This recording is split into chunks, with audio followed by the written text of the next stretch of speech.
Halo semuanya, perkenalkan nama saya Muhammad Abiasa. Saya adalah mahasiswa Teknik Informatika dari Universitas Mercubuana.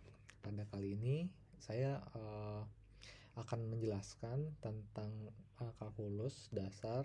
Yang pertama ada persamaan diferensial, yang kedua ada fungsi. Oke, persamaan diferensial adalah persamaan yang melibatkan variabel-variabel tak bebas dan derivatif-derivatif terhadap variabel-variabel bebas. Persamaan diferensial disingkat PD diklasifikasikan dalam dua kelas, yaitu biasa dan parsial. Persamaan diferensial biasa, ordinary different equation disingkat PDB, adalah suatu persamaan diferensial yang hanya mempunyai satu variabel bebas. Jika Yx adalah suatu fungsi satu variabel, maka X dinamakan variabel bebas, dan Y dinamakan variabel tak bebas. Persamaan 1, 2, 3 adalah contoh PDB. Persamaan diferensial disingkat PDP adalah suatu diferensial yang mempunyai dua atau lebih variabel bebas. Persamaan diferensial metode Euler.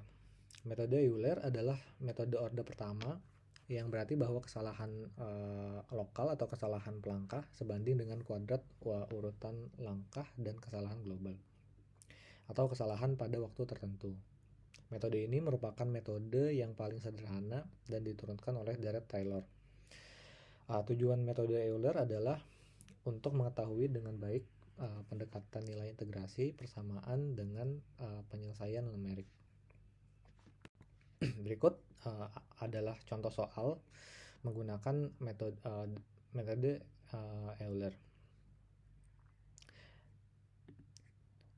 Ada soal 0,98234, 98234 dan seterusnya. Anggap saja X sama dengan 0,98234, 98234. Itu diubah ke dalam bentuk desimal.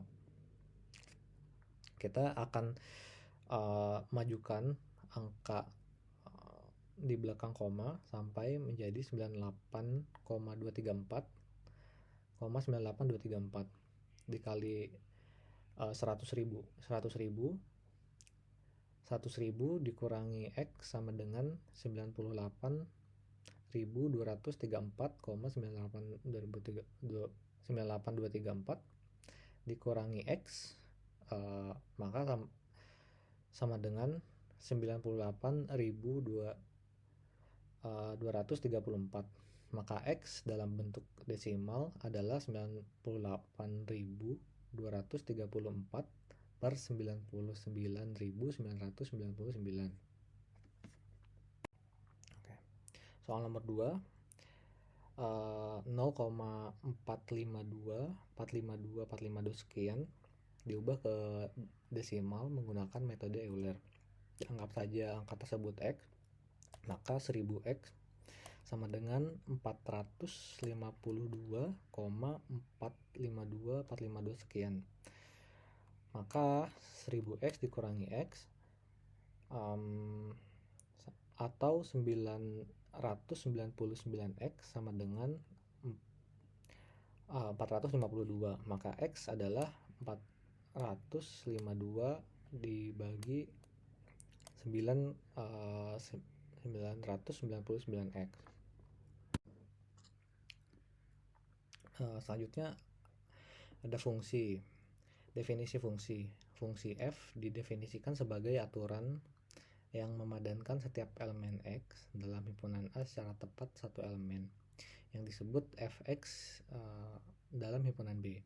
Himpunan A disebut daerah asal fungsi atau domain fungsi, sedangkan himpunan semua nilai X dalam himpunan B disebut daerah hasil fungsi atau daerah range. Simetri. Jika fungsi f memenuhi fx sama dengan fx untuk setiap bilangan x di daerah asalnya, maka maka f disebut fungsi genap. Jika geometris suatu fungsi genap adalah grafiknya simetri terhadap sumbu min y, ini berarti bahwa jika kita telah mempunyai grafik f untuk x lebih besar dari sama dengan 0, Suatu grafik akan kita peroleh cukup dengan cara mencerminkan terhadap sumbu Y. Jika fungsi f memenuhi f(x) sama dengan min fx untuk setiap bilangan x di daerah asalnya, maka f disebut fungsi ganjil.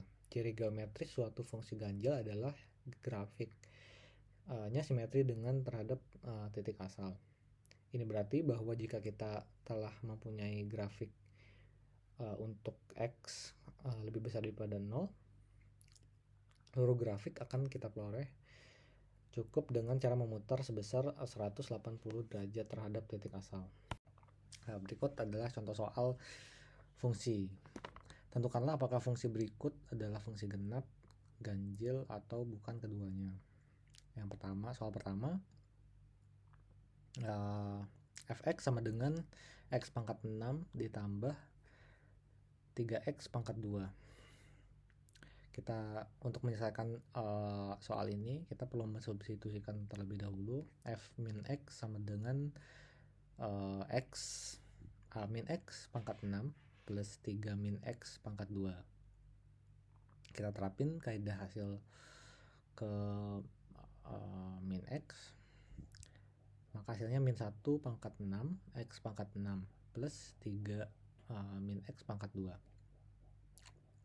Min 1 ketika kalikan dengan 6, maka hasilnya x pangkat 6.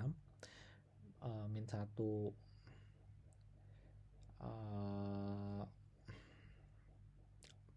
min 1 dikalikan dengan pangkat 2 sama dengan 3x pangkat 2. Fx sama dengan 6x plus 3x pangkat 2. Hasilnya adalah fungsi genap. Fungsi genap dinyatakan jika f min x sama dengan fx. Maka ya dinyatakan fungsi tersebut adalah fungsi genap karena f min x sama dengan fx. Oke. Soal nomor 2, fx sama dengan 2x pangkat 5 plus 3x pangkat 2 sama dengan x. Kita substitusikan lagi. F min x sama dengan 2 min x pangkat 5 ditambah 3 min x pangkat 3 dikurangi min x. Kita terapin kaidah hasil min x sama dengan hasilnya 2 min 1 pangkat 5 x pangkat 5. Min 1 kita kalikan dengan pangkat 5, maka hasilnya 2 min x pangkat 5 atau min 2x pangkat 5 plus 3x kita masukin kaidah hasil min x sama dengan 3 min 1 3x pangkat 3 min 1 pangkat 3 kita kalikan dengan pangkat 3 sama dengan 3 min x pangkat 3 atau min 3x pangkat 3. Min dikali min sama dengan plus, maka hasilnya plus x. Maka hasil akhirnya adalah f min x sama dengan min 2x pangkat 5 dikurangi 3x pangkat 3 ditambah x. Ini hasilnya adalah fungsi ganjil.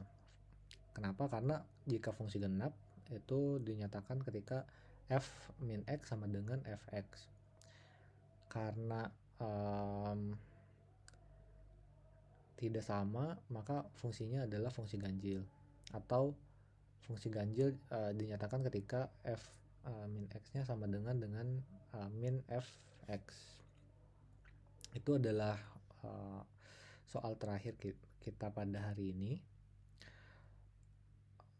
Ini menjadi akhir presentasi saya. Jika ada kurang atau kesalahan, mohon maaf. Saya akhiri presentasinya. Terima kasih, selamat sampai jumpa.